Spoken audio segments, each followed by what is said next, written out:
করিনি। কিন্তু আপনি তাতেও রাজি হননি।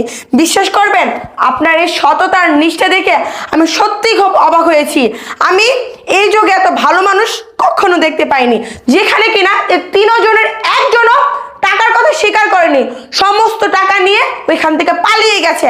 আর আমি আপনাকে 2 লক্ষ টাকার অফার করার পরেও আপনি নিতে রাজি হননি। আপনার মতন একটা সৎ নিষ্ঠাবান লোকে আমার এই ইন্ডাস্ট্রির জন্য দরকার ছিল।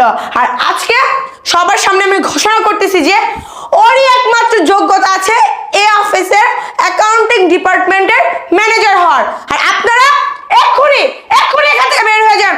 I say get out. আপনাদেরকে যে পরীক্ষা করার জন্য প্রত্যেককে 1 লক্ষ, 2 লক্ষ, 3 লক্ষ করে টাকা দেওয়া হয়েছিল, এই টাকাগুলি সসম্মানে এখানে রেখে যান। আর এই টাকাগুলির কথা যদি আপনারা অস্বীকার করেন, আমি এক্ষুনি পুলিশ